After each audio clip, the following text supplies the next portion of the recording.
난치평의 혁명, 이문현 지원. 천년 자연을 통해서 건강을 지키자 하는 자연치유사의 또 내용들 공부를 보도록 하겠습니다. 효소란 무엇인가? 채소와 과일 생재료는 비타민을 비롯해서 미네랄, 아미노산, 섬유질 등이 많다. 효소는 살아있는 모든 생명체 생명활동을 촉매하는 생리활성 물질이다. 효소는 우리 몸속의 조직과 기관에서 먹고 마시고 소화하고 흡수하고 에너지를 만들고 영양소를 다른 성분으로 전환하고 새로운 세포와 피와 근육, 뼈를 만드는 모든 대사 과정의 촉매로 작용한다. 명령은 물론 유전자 핵산이 내리지만은 소화, 흡수, 작용과 신진대사를 수행하는 효소가 없다면 아무런 활동이 이루어지지 않는다. 우리가 3대 영양소인 탄수화물, 지방, 단백질, 식품을 아무리 많이 섭취해도 입속에서부터 위장을 거치는 동안에 각각 기관마다 필요한 효소가 없으면 무의미하다. 살아있는 생물들이 다 그런 것처럼 우리 인간들 역시도 간장에서 자체적으로 효소가 만들어지고 싱싱한 음식물을 섭취함으로써 외부로부터 효소를 끊임없이 제공받는다. 효소는 크게 우리 몸에서 스스로 만들어내는 체내 효소와 음식물을 통해서 들어오는 체외 효소로 나눌 수가 있다. 체내 효소는 간이 비타민과 미네랄을 합성해서 만든다. 그렇기 때문에 비타민과 미네랄이 부족하면 효소를 만들지 못한다. 우리의 간은 생명을 유지하고 발전시키는 일종의 화학 공장인데 여기서 만들어지는 것이 바로 25,000여 종의 효소다. 효소를 잘 만들어내지 못하면 각종 대사성 질병들과 이름도 할 수 없는 수많은 질병에 걸리게 될 확률이 높아진다. 그래서 사람이 천냥이면 간이 구백냥이라는 말이 있다. 간에서 효소가 잘 만들어지면서 제 간 기능이 좋아지고 둘째는 효소의 원료가 살아있는 비타민과 미네랄이 필요하다. 안타깝게도 많은 사람들이 태어날 때부터 허약한 간 기능을 가지고 태어난다. 이유는 부모 중에서 특히 식생활에 좋지 않은 어머니의 간을 물려받았기 때문이다. 또 자라면서 어머니와 같이 식생활을 하게 되고 서구화 음식에 익숙해지면서 간 기능이 떨어진다. 자, 이렇게 돼서 필요하다. 수천 명의 난치병 환자들을 치료한 노먼 워커 박사도 그의 저서에서 채소나 씨앗을 가열하면 그 속에 들어있는 탄수화물 이외의 영양분은 거의 다 파괴되어 쓸모없어진다고 밝힌 바 있다. 뿐만 아니라 죽은 불활성 미네랄은 돌이 되어 우리 몸속의 혈관을 막는 원인이 된다. 질병이 없었던 사람들도 나이가 들면 간 기능이 떨어지고 더불어 효소를 생산하는 능력도 저하되어 소화하는 데 문제가 생기고 돌이 차버리니까요.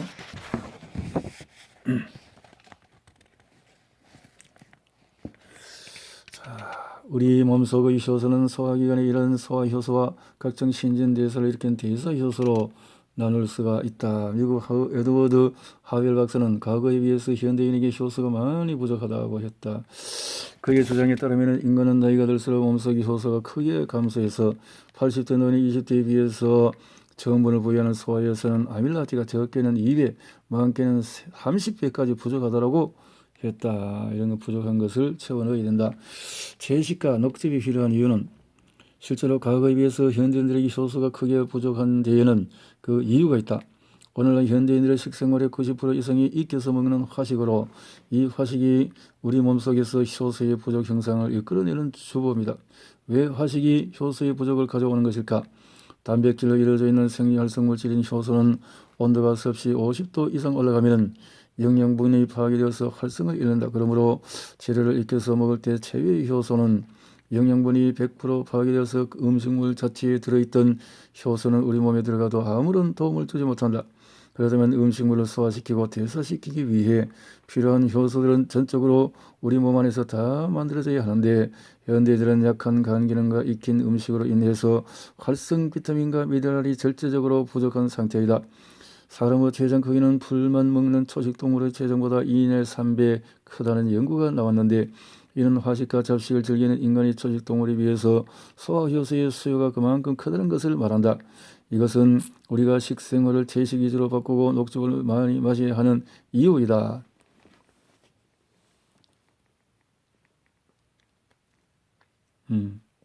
살아있는 모든 생명체는 효소가 존재한다. 우리가 채소, 과일, 씨앗 등을 날 것으로 먹으면 그 속에 들어있는 효소와 우리 몸속에서 만들어지는 소화효소가 합작해서 음식물을 분해하고 소화시켜 그것을 영양분으로 만들어 몸에 저장한다. 효소가 살아있는 날 것이 아니라 불에 익힌 화식이 들어오면 우리 몸속에서도 만들어진 효소만으로는 소화하기 힘들다. 거기다 시도 때도 없이 스스로 음식물을 섭취하고 대량의 효소를 필요하는 전거식품을 많이 섭취하면 그만큼 효소도 소화하기 힘들어져 버린다 라는 거죠. 현대학은 이러한 사실을 간과하지 아직도 현대인의 몸속에 효소가 부족하다는 사실과 이런 효소의 부족이 만성 질병을 발생한다는 것을 쉽게 받아들이지 못하고 있다. 음식물을 에너지로 만드는 효소. 실제로 급성 질환을 앓는 사람 질병을 극복하기 위해서 혈중이나 소변으로 배출되는 효소의 양이 증가하지만 만성병을 앓는 사람의 경우는 효소가 정상인에 비해서 현저하게 감소된다는 연구 결과가 있다. 더 이상 몸에서 생산하는 효소가 질병을 극복할 만큼의 양이 생산되지 못할 경우에는 만성병으로 더욱 악화될 가능성이 크다는 것이다. 그저 하웰 박사의 지적을 예로 들지 않더라도 나이가 들에 따라서 우리 몸속의 효소가 감소한다는 것은 의학 교과서에서도 언급된 사실이다. 뒤집어서 효소의 부족은 몸의 신진대사율을 떨어뜨리고 이는 노화에도 상당한 영향을 줄 수밖에 없는 것을 의미한다. 노화는 간 기능도 대화시켜서 소화 효소를 충분히 만들어내지 못하기 때문이다. 그러므로 휴대전화의 배터리를 충전하는 것처럼 우리 몸도 쉬지 않고 체외 효소를 계속 충전해 줘야 한다. 우리 몸속에 25,000여 가지 효소가 있다. 대표적인 효소의 종류로는 전분을 분해하는 아밀라제와 지방을 분해하는 리파제, 단백질을 분해하는 프로테아제, 섬유질을 분해하는 셀룰라제가 있다.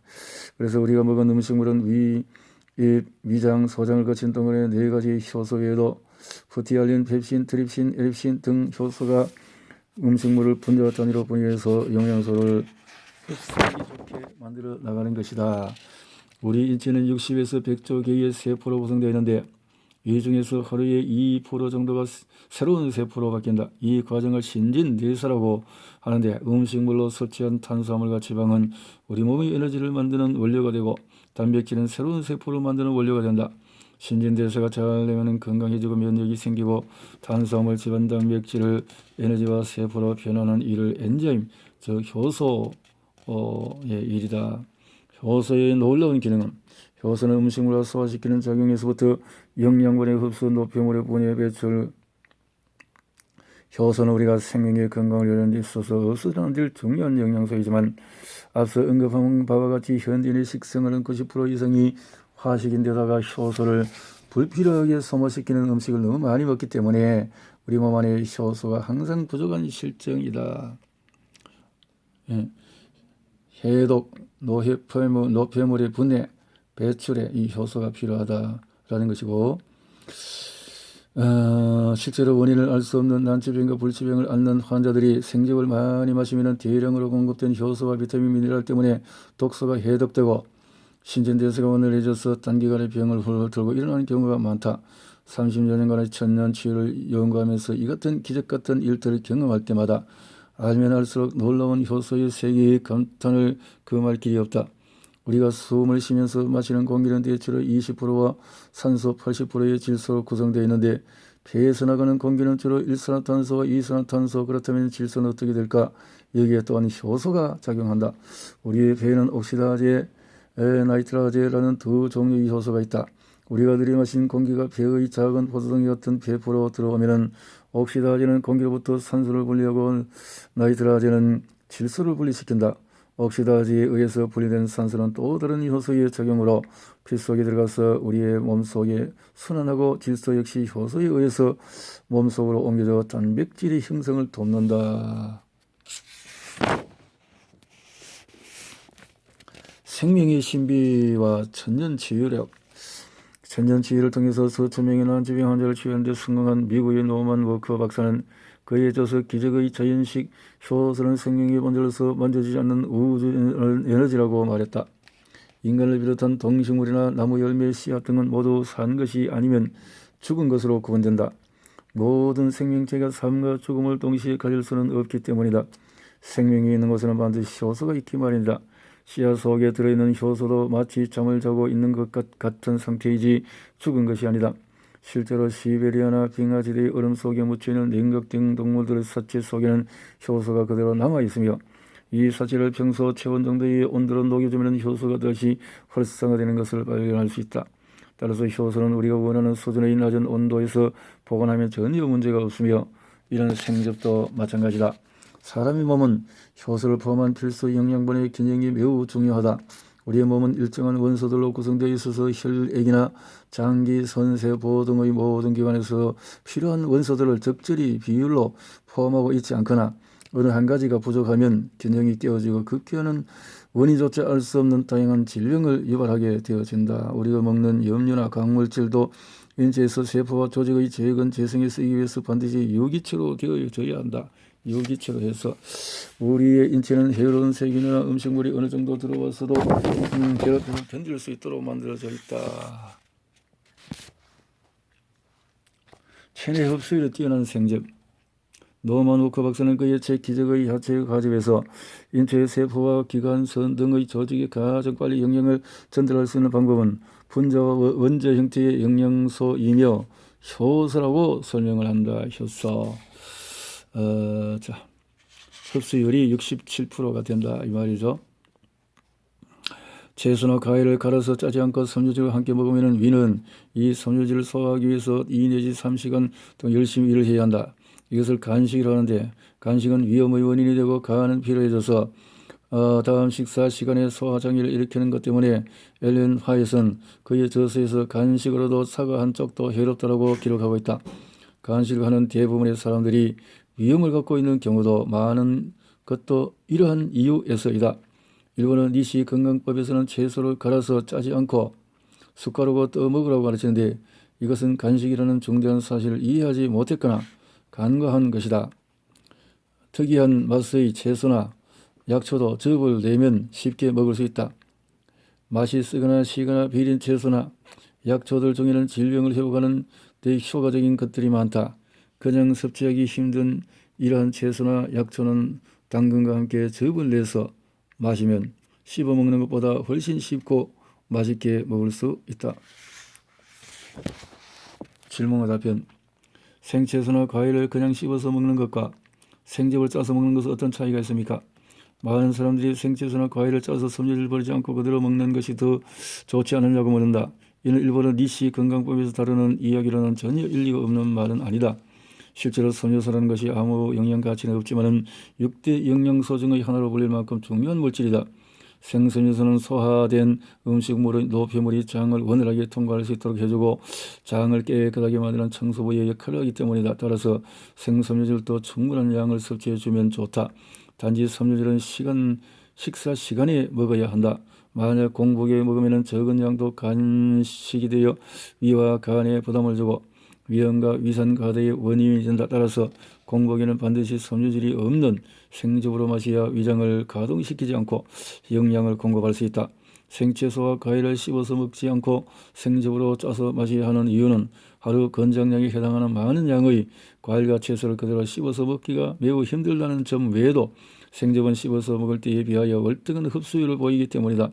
질병의 회복을 위해서는 대량의 채소를 섭취해야 하고 소화시간도 짧아야 한다. 즉 섬유소를 제거해서 녹즙으로 만들어 먹으면 한꺼번에 많은 양의 채소와 과일을 섭취할 뿐 있을 뿐더러 섬유소의 틈 사이에 분자나 원자 형태로 존재하는 필수 영양소들이 금방 우리 몸에 소화 흡수가 되어서 세포와 조직에 필요한 영양분으로 즉각 작용하는 이점이 있다. 이렇게 즙으로 마시면 소화 흡수가 빠르다. 야채나 과일을 그대로 먹으면 섬유질 때문에 2시간 이상의 소화 흡수 시간이 필요하고 간식이 된다. 그러나 과즙, 녹즙의 형태로 마시면 소화 과정이 없이 바로 소장으로 내려가서 10분 정도면 흡수가 끝난다. 소화 기능이 많이 떨어지는 사람은 흡수 시간이 더 필요할 수 있다. 인체에 필수적이면서도 가장 섭취하기가 어려운 칼슘이나 미네랄은 채소나 과일의 섬유질 속에 깊숙이 감추어져 있다. 아무리 건강한 사람의 턱 근육과 치아라도 섬유질 속의 골수 영양분까지 빼내지는 못한다. 이처럼 채소나 과일의 섬유질 속에 들어있는 골수 영양분까지 빠짐없이 섭취하기 위해서는 강력한 힘과 정밀한 분쇄력, 특수한 압착력을 가진 스테인리스 척척기가 필요하다. 특수한 구조와 강력한 힘을 갖춘 기계의 힘을 이용해서 채소의 손질 속에 들어있는 미세한 골수 영양분까지 추출하여 마심으로써 채소와 과일을 대량으로 섭취할 수 있게 되고 영양면에서도 매우 효율적으로 흡수되면 정상적인 신진대사 활동이 이루어져서 몸 전체에 산재해 있는 모든 비정상적인 부분이 회복될 수 있는 것이다. 대세균질하는 동물의 대세균질은 식물 섬유들의 깊은 틈 속에 박힌 영양, 즉 골수 영양을 빼먹기 위함이다. 가열된 채소의 섬유는 숙변의 또 다른 원인이 된다. 생채소와 과일에 들어있는 섬유질은 그 자체로 가치가 매우 높기 때문에 식사 시간에 충분히 섭취하는 것이 중요하다. 그러나 먹는 방법이 잘못되면 아무리 많은 양을 먹어도 건강에 도움이 되기는커녕 오히려 해가 된다. 채소와 과일은 날로 먹어야지 삶거나 데쳐 먹으면 좋지 않다. 과체류에 들어있는 섬유소나 삶거나 데치면 그 생명력을 잃어버린다.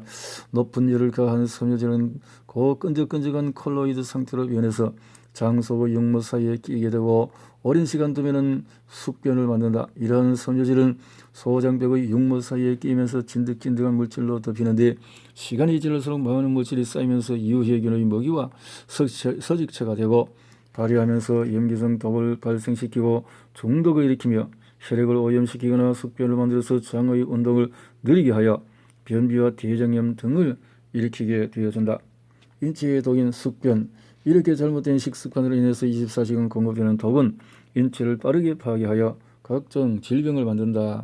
곡식과 채소를 이기면 중요한 영양소인 비타민, 미네랄, 효소는 거의 파괴되어 산화되어 쓸모가 없어질 뿐만 아니라 미네랄은 오히려 각종 혈관성 질환을 일으키는 독이 된다.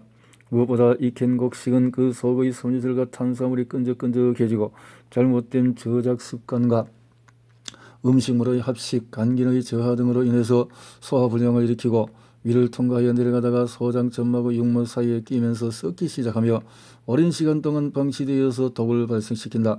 썩은 음식물들이 점점 장의 주름 깊숙이 쌓이면 더 강력한 염기성 독을 내뿜고 이는 간으로 흡수되어서 활성산소를 생산한다. 활성산소는 세포를 파괴하여 재성, 불량성, 빈혈, 장염, 간염, 정맥류, 혈관염, 중성지방, 안염, 갑상선염 및 저하증, 저항력 저하, 심부종 등의 질병을 양산하게 된다.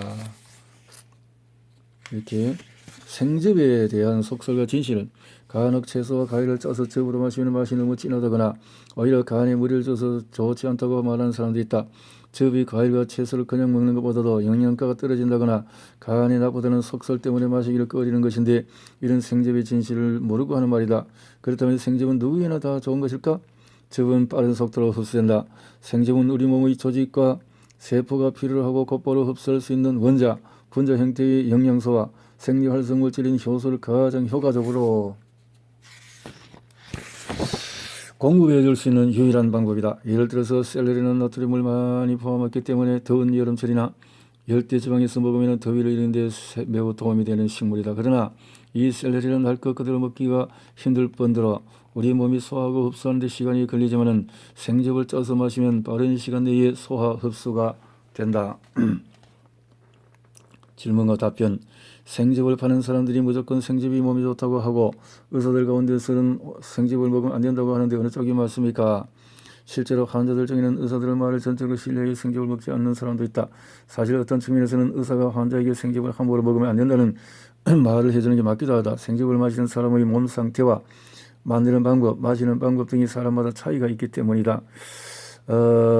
생즙을 먹기로 결정했다면 현재 자신의 장 상태가 어느 정도 점검해보고 간이 건강하지 못한 사람은 반드시 장 속에 많은 숙변과 세균, 염증이 있다고 볼 수 있는데 장이 건강한 사람은 생즙을 마셔도 소화가 잘 되어서 영양분을 골고루 몸이 흡수할 수 있는 반면에 장 속에서 숙변과 유해균이 가득한 사람은 생즙이 오히려 부패균들의 먹이가 되고 이것이 몸에 독소로 작용하기 때문에 역효과를 불러올 수도 있다.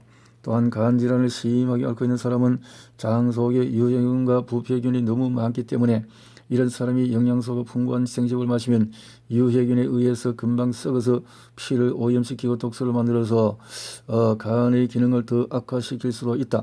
그래서 단식과 간장으로 장을 청소하고 유해균을 모두 제거한 후에 생즙을 마셔야 우리 몸의 소화 흡수가 잘 된다. 물론 예전에 간질환을 앓았던 경험이 있는 사람도 조금씩 자주 마시면 소화도 잘 되고 점점 몸이 좋아지는 것을 느낄 수 있을 것이다. 장 속에 유해균이 많은 사람은 당연히 간의 기능이 떨어져 있다. 자신의 장 상태를 모르고 갑자기 생즙을 먹기 때문에 증상이 더 나빠졌다든가 생즙이 간에 안 좋다는 등의 얘기가 나오는 것이며 의사들도 이런 측면에서 함부로 먹지 말라고 충고하는 것이다. 따라서 채소와 과일을 생즙을 먹기 위해서는 먼저 자신의 장과 간의 상태가 어떤지를 알아야 하며 상태가 나쁘다면 장이 영양분을 정상적으로 받아들일 수 있는 조건을 만들어주는 것이 먼저이다. 그 다음부터 녹즙을 가능한 한 더 많이 마셔서 하루빨리 간 기능을 향상시켜야 한다. 정작 생즙을 먹어야 할 사람은 간이 건강하지 않은 사람이다. 심한 간질환을 앓는 사람이 생즙을 시작할 때는 적은 양을 한 모금씩 씹어서 먹도록 하고 점차 농도를 지켜 만들어서 마시면 된다. 이것은 매우 중요한 질문과 답변이다. 대부분의 사람들은 이런 사실을 잘 모르고 생즙을 마시기 때문에 여러 가지 오해가 생기는 것이다. 생즙을 마신다. 이렇게 할 수 있겠군요.